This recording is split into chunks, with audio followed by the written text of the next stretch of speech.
आज हम disorders of nervous system के बारे में पढ़ेंगे। डिसऑर्डर्स ऑफ नर्वस सिस्टम जो है उनको हम क्लासीफाई कैसे कर सकते हैं, किस किस में, vascular, infectious, structural, functional and degenerative. तो इन सब को एक एक करके 5 टाइप्स हैं, ये इनको एक एक करके हम डिस्कस करेंगे। अब जिस वक्त हम क्लासीफाई कर रहे होते हैं तो उस वक्त साइट ऑफ इन्वायरमेंट जो है उसको भी हम कंसिडर करते हैं। साइट ऑफ इन्वायरमेंट का ये मतलब है कि वो साइट, वो जगह के जो इन्वॉल्व है, यानी जहाँ पर वो डिसऑर्डर जो है वो प्रेजेंट है, उसको हम साइट ऑफ इन्वायरमेंट कहते हैं। तो एक एक करके इन सब की बात करें। सबसे पहले वेस्कुलर डिसऑर्डर्स ऑफ सीएनएस, वो कौन से होते हैं? तो वेस्कुलर डिसऑर्डर्स जो हैं वो कोई भी डिसऑर्डर नर्वस सिस्टम का कि जिसमें एबनॉर्मेलिटी जो है किस चीज़ में होती है, ब्लड सर्कुलेशन में। यानी अगर ब्लड सर्कुलेशन में एबनॉर्मेलिटी है तो वो डिसऑर्डर जो है वो कौन सा होगा, वेस्कुलर डिसऑर्डर होगा। और इसमें जो एग्जांपल आ जाती हैं आपकी वो कौन सी, स्ट्रोक्स हैं, ब्रेन हीमरेज है। डिटेल में हमने स्ट्रोक को पढ़ना है। स्ट्रोक जो है इसमें ये होता है कि रप्चर परफोरेटिंग सेरिब्रल आर्टरीज होती हैं। सेरिब्रल का मतलब है पर्टेनिंग टू द ब्रेन। तो जो ब्रेन के अंदर परफोरेटिंग आर्टरीज होती हैं उनमें से जो कोई भी स्मॉल छोटी छोटी सी वो आर्टरीज होती हैं तो उनमें से कोई रप्चर हो जाती है, जिसकी वजह से क्या होता है कि स्ट्रोक हो जाता है।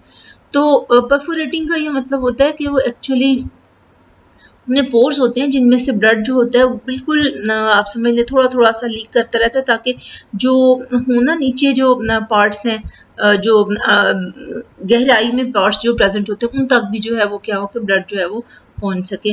लेकिन समटाइम्स क्या होता है कि हाई ब्लड प्रेशर या कोई और हम कॉजेज की भी बात करेंगे तो उसकी वजह से क्या होता है कि वो जो स्मॉल परफोरेटिंग सेरेब्रल आर्टरीज हैं वो क्या हो जाती हैं, वो रप्चर हो जाती हैं, फट जाती हैं। अब कॉज की हम बात करें तो फिर कॉज क्या है इसकी, कॉज एंड रिस्क फैक्टर्स जो स्ट्रोक के लिए हैं वो हाइपरटेंशन। हाइपरटेंशन का क्या मतलब है, हाई ब्लड प्रेशर। तो हाई ब्लड प्रेशर से भी आर्टरी जो है वो क्या होगी, वो रप्चर हो सकती है। इसके अलावा सिगरेट स्मोकिंग है, क्योंकि वो क्या करता है कि उसका भी इफेक्ट है, उसमें निकोटीन होती है। तो उसमें क्या होता है कि सिगरेट स्मोकिंग से भी ब्लड प्रेशर वगैरह बढ़ जाता है, और अदर जो चेंजेस आती हैं कि जिससे आर्टरीज वगैरह जो होती हैं उसमें थिकनिंग हो जाती है और बहुत सी और प्रॉब्लम्स आती हैं। इसके अलावा डायबिटीज़ मिलाइटिस है। डायबिटीज़ मिलाइटिस जो है वो शुगर जिसको आप कहते हैं वो। इसके अलावा हाई अल्कोहल इनटेक है, यानी कि कोई पर्सन अगर अल्कोहल जो है वो ज़्यादा अमाउंट में ले रहा है तो उससे भी स्ट्रोक का खतरा बढ़ जाता है। इसके अलावा थ्रोम्बोसिस है। थ्रोम्बोसिस क्या होता है कि जो हमारी आर्टरीज होती हैं उनके अंदर क्या होते हैं कि क्लॉट्स बन जाते हैं। इसकी वजह से क्या होता है कि ब्लड सर्कुलेशन जो है वो ब्रेन के कुछ पार्ट्स होते हैं वहाँ पर नहीं हो सकती, जिसकी वजह से वहाँ टिश्यू जो प्रेजेंट है वो डेथ हो जाएगी उसकी। तो इसके अलावा ब्लड डिसऑर्डर्स हैं। ब्लड डिसऑर्डर्स में ल्यूकीमिया है और भी एनीमिया है, बहुत सारे ब्लड डिसऑर्डर्स होते हैं। तो कोई भी अगर ब्लड डिसऑर्डर अगर प्रेजेंट है, कोई भी नाम जिन में रख लें, एनीमिया, हीमोफीलिया, ल्यूकेमिया, तो ये क्या होता है कि इनमें से कोई भी अगर है तो उससे भी जो है वो क्या होता है कि आर्टरीज रप्चर हो सकती हैं। इसके अलावा ब्लड एम्बोलिज्म। एम्बोलिज्म क्या होता है कि वही जो हमने बात की थी ना कि थ्रोम्बस जो था वो समटाइम्स क्या होता है कि जो थ्रोम्बाई होते हैं वो क्या होते हैं, वो डिसलॉज हो जाते हैं, यानी अपनी जगह जो है वहाँ से जो है वो टूट के अलग हो जाते हैं और वो ब्लड में चले जाते हैं, तो उसको ब्लड एम्बोलिज्म कहते हैं। और कहीं भी और जाके वो क्या कर सकते हैं कि वो ब्लॉक कर सकते हैं आर्टरी को। और इसके अलावा कोकेन एब्यूज़ है, तो वो भी जो है उसकी वजह से भी क्या है कि स्ट्रोक जो है वो हो सकता है।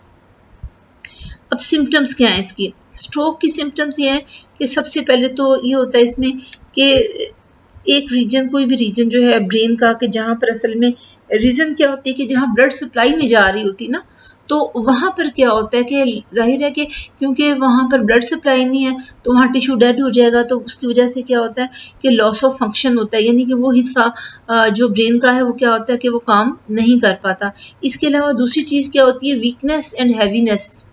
और किस में होगी, आर्म, लेग या फेस में।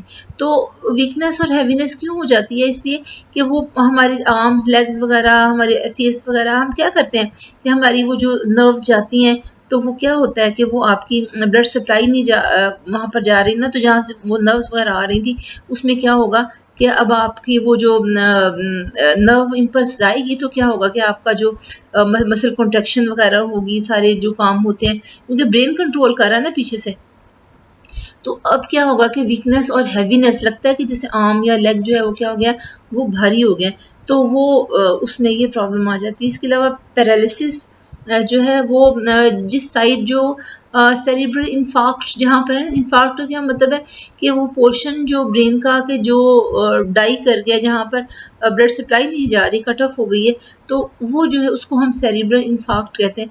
अब होता ही है कि जो हमारा सेरिब्रल हेमिस्फीयर दो है ना, राइट एंड लेफ्ट, तो राइट सेरिब्रल हेमिस्फीयर जो है वो क्या करता है कि जो हमारी लेफ्ट साइड बॉडी की उसको कंट्रोल करता है, और जो लेफ्ट है वो राइट साइड को कंट्रोल करता है। तो इसीलिए पैरालिसिस जो होता है वो किस साइड पे होगा कि जो सेरिब्रल इंफार्क्ट है ना, जैसे अगर राइट साइड के ऊपर अगर इंफार्क्ट है ब्रेन में, तो जो लेफ्ट बॉडी की जो साइड होगी ना वो पैरालिसिस हो जाएगा उसमें। तो पैरालिसिस जो होता है वो हमेशा ऑपोजिट जो सेरिब्रल इंफार्क्ट जहाँ पर है उसकी जो बॉडी की जो साइड है उसमें होगा। अब इसके अलावा जो है वो एफेजिया हो सकता है। एफेजिया का क्या मतलब है कि वो पर्सन जो है वो वर्ड्स जो है उनको क्या हो सकता है कि वो अपने जो भी कहना चाहता है वो वर्ड्स के थ्रू एक्सप्रेस नहीं कर सकता, इन्हें बोल नहीं सकता। तो ये भी मसला होता है कि वो उसकी जो स्पीच की कैपेबिलिटीज़ हैं वो क्या होती हैं, वो ख़त्म हो जाती हैं। ट्रीटमेंट में हम क्या करेंगे कि मेडिकल ट्रीटमेंट जो है वो दी जाती है, और उसका मकसद क्या होता है कि मज़ीद जो अटैक या स्ट्रोक जो है वो ना हो, और इसके लिए देते क्या है एंटीकोएगुलेंट्स। एंटीकोएगुलेंट्स कौन से होते हैं कि जो ब्लड क्लॉट्स जो हैं उनको क्या करेंगे, उनको रिमूव करते हैं। और इसके अलावा प्लेटलेट एग्रीगेशन इनहिबिटर कहते हैं इसको, और इसमें सबसे ज़्यादा जो यूज़ होती है वो एस्प्रिन है। तो असल में थ्रोम्बस बनता कैसे है? थ्रोम्बस ऐसे ही बनता है ना कि वहाँ पर उस एरिया में प्लेटलेट्स जो है वो क्या होते हैं, एग्रीगेट कर जाते हैं और वो एक थ्रोम्बस बना देते हैं। तो ब्लड क्लॉट्स जो है वो बनते ही इस तरह से हैं। तो इसीलिए जो है वो प्लेटलेट एग्रीगेशन इनहिबिटर देते हैं, जैसे एस्प्रिन है, तो ताकि क्या हो कि वो वहाँ पर ब्लड क्लॉट्स जो हैं वो ना बने, और अगर बने हुए हैं तो वो क्या हो जाए, वो कम हो जाए या रिमूव हो जाए। इसके अलावा ब्लड प्रेशर मैनेजमेंट, क्योंकि आपको पता है कि हाइपरटेंशन मेजर कॉजेज में से है कि जिनकी वजह से स्ट्रोक हो सकता है, तो ब्लड प्रेशर मैनेजमेंट पे ज़रूर ध्यान दिया जाता है। और इसके अलावा नर्सिंग केयर जो है उस पर्सन की जो है वो इसेंशियल है, वो की जाती है। इसके बाद हमारा दूसरा जो डिसऑर्डर आ जाता है वो कौन सा है, इन्फेक्शियस डिसऑर्डर्स ऑफ सीएनएस। तो इन्फेक्शियस डिसऑर्डर्स में हमारे पास जो है वो इन्फेक्शंस जो है वो कोई भी, जैसे सीएनएस में कोई भी है, सेंट्रल नर्वस सिस्टम में, तो वो तकरीबन कोई भी इन्फेक्शियस एजेंट हो सकता है, जैसे वायरस, बैक्टीरिया, फंजाई, प्रोटोजोआ और फिर प्लेटीहेल्मिन्थ जिन्हें फ्लैटवर्म्स भी कहते हैं, इनमें से भी कोई हो सकता है। तो इन्फेक्शंस जो है अगर हो रही है नर्वस सिस्टम में, तो उसको हम इन्फेक्शियस डिसऑर्डर कहेंगे। हमने इसके अंदर जो पढ़ना है दैट इज मेनिंजाइटिस। मेनिंजाइटिस क्या होता है, इन्फ्लेमेशन ऑफ द मेनिंजेस। आपको पता है ना कि ब्रेन और स्पाइनल कॉर्ड जो है उसके जो है जो उसको सराउंड कर रही होती है, 3 मेम्ब्रेन्स होती हैं, उन्हें हम मेनिंजेस कहते हैं। तो उनमें क्या होता है, इन्फ्लेमेशन हो जाती है, और कॉज जो है इसकी वो क्या है कि वायरली इंड्यूस भी हो सकती है, यानी वायरस भी इन्फ्लेमेशन कर सकता है, लेकिन ज़्यादातर क्या होता है कि ये बैक्टीरियल होती है। अब सिम्टम्स इसकी क्या होंगी कि अक्सर जो है इसमें क्या होता है कि नेक में स्टिफनेस आ जाए। स्टिफनेस मीन्स कि वो जैसे अकड़ जाती है ना कोई चीज़, इस तरह से हो जाती है, और हेडेक होगी, यानी सर दर्द होगा। इसके अलावा फीवर भी हो जाता है।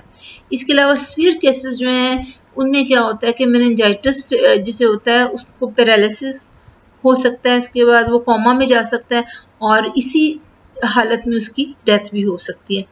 ट्रीटमेंट जो है वो बेस करती है कि वो आपका जो है ना वो किस टाइप का है। तो अगर वायरल मेनिंजाइटिस है तो इसकी कोई स्पेसिफिक ट्रीटमेंट नहीं होती, और कंडीशन जो है वो बिनाइन है। अब बिनाइन का क्या मतलब है कि वो माइल्ड है, यानी वो इतनी शदीद या सीवियर नहीं होती है, और बिनाइन ही होने की वजह से क्या होता है, इसमें एक और भी चीज़ होती है, ये सेल्फ लिमिटिंग भी है। सेल्फ लिमिटिंग का ये मतलब होता है कि अगर आप कोई भी ट्रीटमेंट ना भी दें तो भी क्या होता है कि वो जो डिजीज़ है वो खुद ब खुद जो है वो क्या होती है कि वो ख़त्म हो जाती है और आप ठीक हो जाते हैं। तो रिकवरी जो होती है वो डेज़ के अंदर अंदर हो जाती है, और ये स्प्रेड कैसे करता है कि एयरबॉर्न रूट है इसका। ये रूट की स्पेलिंग ये गलत है, ROUT रूट। तो एयरबॉर्न रूट जो है और क्लोज कांटेक्ट जो है लेकिन वो इसमें नेसेसरी, क्योंकि समटाइम्स है ना कुछ ऐसी, जैसे ट्यूबरक्लोसिस आपने पढ़ा था, तो उसके अंदर क्या होता है कि वो एयरबॉर्न जो होते हैं ना, उसके ड्रॉपलेट्स वगैरह होते हैं, उससे जो है वो क्या होता है कि आपका अगर डिस्टेंस थोड़ा बहुत ज़्यादा भी है तब भी खतरा होता है। लेकिन इसमें यह है कि एयरबॉर्न रूट तो है इसका, लेकिन ये कि क्लोज कांटेक्ट नेसेसरी है, अदरवाइज आप बच जाते हैं। इसके बाद जो हमारा थर्ड डिसऑर्डर है वो कौन सा है, that is structural disorders of CNS. अब बहुत सारे जो डिसऑर्डर्स होते हैं कि जो क्या करते हैं कि ब्रेन के स्ट्रक्चर को डिस्टर्ब कर देते हैं, और उनको हम क्या कह देते हैं, हम उनको स्ट्रक्चरल डिसऑर्डर जो है कह देते हैं। और इसमें जो हमने डिटेल में पढ़ना है वो क्या है, दैट इज ट्यूमर्स। ट्यूमर क्या चीज़ होती है कि ये एबनॉर्मल मैस होता है न्यूरोग्लियल सेल्स का, और ये प्रोड्यूस कैसे होगा कि वो जो पोर्शन होता है जहाँ पर ट्यूमर होता है वहाँ पर क्या होता है कि अनकंट्रोल सेल डिवीजन होती है, जिसकी वजह से क्या होता है कि सेल्स डिवाइड करते जाते हैं और अल्टीमेटली क्या होता है कि वहाँ पर एक ट्यूमर बन जाता है। कॉज जो है इसकी वो क्या है, म्यूटेशन, असल में उस जो स्पेसिफिक जगह है वहाँ पर म्यूटेशन हो जाती है, जिसकी वजह से क्या होगा कि जो है वो ट्यूमर बनना शुरू हो जाता है। और ये किसी भी एज में हो सकता है, ब्रेन में हो सकता है, स्पाइनल कॉर्ड में भी हो सकता है। सिम्टम्स क्या होंगी कि अब ये वेरी करती हैं, और ये वेरी करती हैं और डिपेंड किस पे करता है कि जो ट्यूमर है उसकी लोकेशन क्या है। तो लोकेशन जो है उसकी जो है उसके ऊपर डिपेंड करेगा कि उसकी सिम्टम्स जो हैं वो क्या होंगी। लेकिन ज़्यादातर जो है सिम्टम्स जो पेशेंट्स के अंदर वो क्या होती हैं कि हेडेक होगी, हेडेक्स मीन्स के सर दर्द होगी, न्यूरल्जिया, न्यूरल्जिया क्या होता है कि जो पेरिफेरल नर्व जो होती है ना वहाँ पर, तो वो जो उसकी डिस्ट्रीब्यूशन है ना, यानी जिधर जिधर वो जाके सप्लाई दे रही है उसके साथ साथ उस एरिया में क्या होती है कि वहाँ पेन होती है, तो इस पेन को न्यूरल्जिया कहते हैं। फिर पैरालिसिस, सीजर्स, सीजर्स मीन्स के दौरे पड़ते हैं, और उसके अंदर क्या होगा कि वो पर्सन जो है वो उसको कोई भी सडन अचानक समझ लें कि वो अटैक सा होता है, तो सीजर उसको हम कह देते हैं। इसके अलावा कॉमा हो सकता है, और इसी के साथ क्या होता है कि कॉमा में डेथ भी हो सकती है। इसके बाद ट्रीटमेंट जो है इसकी वो क्या है, सर्जिकल, यानी कि एक्चुअली हम क्या करते हैं कि वो जो ट्यूमर है उसको सर्जिकली यानी ऑपरेशन के जरिए क्या करते हैं, हम उसको रिमूव कर देते हैं। इसके बाद फोर्थ डिसऑर्डर जो है वो फंक्शनल डिसऑर्डर है सीएनएस का, और उसमें जो हमने एग्जांपल पढ़नी है दैट इज हेडेक। हेडेक को जो हम जो टर्म उसके लिए हम यूज़ करते हैं, हेडेक तो कॉमन आपका जो है ना वर्ड है, तो हेडेक के लिए जो हम टर्म यूज़ करते हैं वो सेफेलैल्जिया है।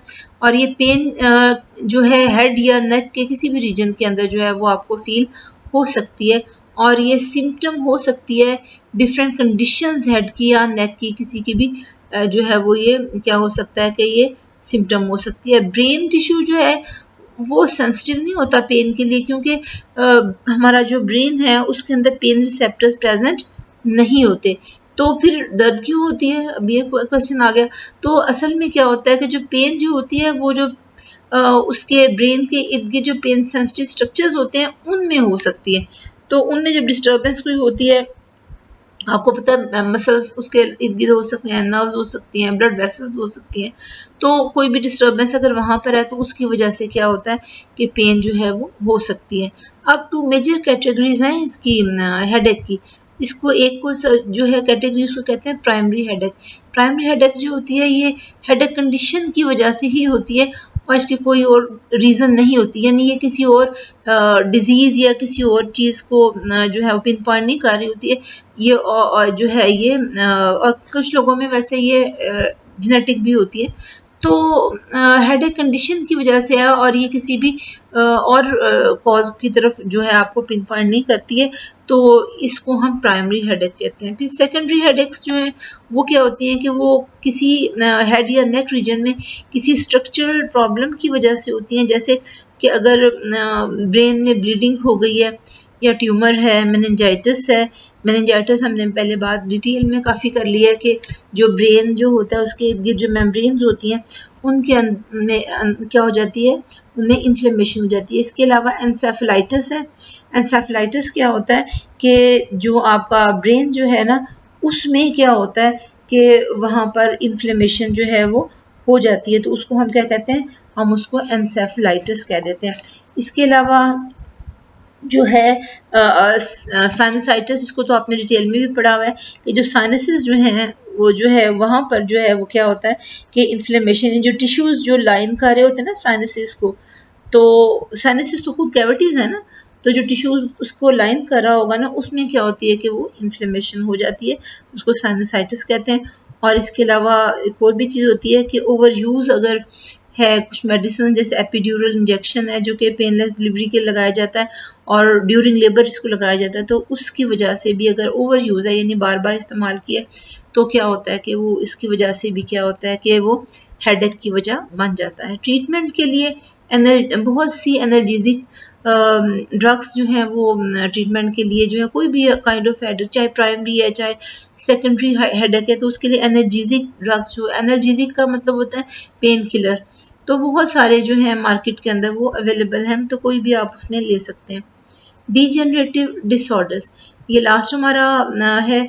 तो डीजेनरेटिव डिसऑर्डर्स CNS के कौन से, बहुत सी डिजीज ऐसी होती हैं कि जो क्या होता है कि जो नर्वस सिस्टम के डिफरेंट पार्ट्स हैं ना उनको डीजेनरेट कर देती हैं, तो या आप समझ लें डिग्रेड कर देती हैं, तो इनको जो है वो इनकी वजह से क्या होगा कि वो जो आपका जो डिजायर्ड आपके जो थी ना कैपेबिलिटीज या क्वालिटीज थी ब्रेन में वो लॉस्ट हो जाती हैं। अब इसमें एक और भी चीज़ होती है कि कोई आपको इसकी आइडेंटिफिएबल एक्सटर्नल कॉज नहीं मिलती है, यानी कि जिसको आप कहेंगे इस वजह से हो गया। आइडेंटिफाइबल का क्या मतलब है, इसको आप आइडेंटिफाई कर सकते हैं एक्सटर्नल कॉज कोई भी कि जी इस वजह से हो गया, तो इसकी कोई भी आपको एक्सटर्नल कॉज जो होती है इसको आप आइडेंटिफाई कर सकें कि इसकी वजह से जो है वो डिसऑर्डर हो गया, तो वो नहीं मिलती। इसके बाद जेनेटिक फैक्टर्स जो हैं वो इन्वॉल्व हैं इसमें, और इसकी एग्जांपल जो है अल्जाइमर डिजीज़ है। और अल्जाइमर डिजीज़ जो है ये एक स्लोली प्रोग्रेसिव डिजीज़ है ब्रेन की। स्लोली प्रोग्रेसिव का मतलब है कि एकदम से नहीं होगी, ये क्या होती है कि ये थोड़ी थोड़ी सी जो है वो आप समझ लें कि कंडीशन जो है वर्स होती जाती है। शुरू जब होगा तब तो बहुत कम होगी, लेकिन उसके साथ क्या होगा कि आहिस्ता आहिस्ता से क्या होता है कि ये डिजीज़ जो है वो बढ़ती जाती है। अब इसके अंदर होता क्या है कि सबसे पहली बात कि इम्पेयरमेंट ऑफ मेमोरी होती है, और यानी कि याददाश्त जो है वो क्या है कि वो कमज़ोर होती जाती है, और आखिरकार क्या होता है कि डिस्टर्बेंस कहाँ आने लग जाती है, रीजनिंग में, प्लानिंग में, लैंग्वेज में और परसेप्शन में, यानी कि जो आपने परसीव करना होता है, जो आपने अपने आप इर्द गिर्द जो कुछ भी हो रहा है तो उसको आप क्या होता है कि वो आप जो है वो डिटेक्ट नहीं कर पाते, तो ये सारी की सारी प्रॉब्लम्स जो हैं वो इसमें हो जाती हैं। इसके अलावा जो ऑनसेट जो डिज़ीज़ का यानी स्टार्ट जो है वो तो होता है कि एजेड पीपल में ज़्यादातर होता है, लेकिन ये ऐसा नहीं है कि ये एजिंग ही के साथ पर्टिकुलरली एसोसिएटेड हो। जो दूसरे हैं, यंग पीपल हैं या अदर एज के लोग हैं, उनको भी हो सकता है। कॉज जो है इसकी, इसके लिए जेनेटिक प्रीडिस्पोजिशन है, यानी कि आप ये कह सकते हैं कि ये जो है डिजीज़ है कि इसको जो लोग जिनकी फैमिलीज में ये एक्चुअली ये रन करती है तो ससेप्टेबल होते हैं वो लोग, यानी कि उनको ये बीमारी हो सकती है। तो क्योंकि ये क्या होता है जेनेटिक प्रीडिस्पोजिशन है, तो ये क्या करेगी, फैमिलीज में रन करेगी, यानी ससेप्टेबल उस फैमिली के लोग होंगे उनको हो। ससेप्टेबल का मतलब कि उनको ये डिजीज़ हो सकती है कि जिन्होंने उसको इनहेरिट किया होगा। इसके बाद सिम्टम्स आ जाती हैं, तो मोस्ट प्रोमिनेंट अगर आप पहचान खास तौर पे इसकी जो है ना मोस्ट प्रोमिनेंट सिम्टम जो अल्जाइमर डिजीज़ की है वो डिमेंशिया है। डिमेंशिया जो है इसमें आप इसको कह सकते हैं मेमोरी लॉस है, तो इसमें क्या होता है कि लॉस ऑफ मेमोरी हो जाता है, और ख़ास तौर पे रिसेंट इवेंट्स, यानी इसको हम शॉर्ट टर्म मेमोरी, यानी उनको पुरानी बातें याद होती हैं ज़्यादातर, लेकिन शॉर्ट टर्म मेमोरी लॉस हो जाता है, यानी कि उनको ये नहीं याद रहता। जैसे भी अगर कोई खाना शाना खाया है तो आप पूछेंगे क्या खाया है, तो सोच में पड़ जाएंगे अच्छा क्या खाया था। कोई भी जैसे इवेंट बिल्कुल रिसेंट हुआ हो तो उनको आप थोड़ी देर के बाद पूछें तो वो भूल जाता है, तो इसको शॉर्ट टर्म मेमोरी लॉस कहते हैं। तो ट्रीटमेंट जो है इसकी कोई भी इफेक्टिव ट्रीटमेंट जो इस डिजीज़ की जो है वो प्रेजेंट नहीं है। तो स्टूडेंट्स आज हमने डिसऑर्डर्स ऑफ नर्वस सिस्टम के बारे में पढ़ा।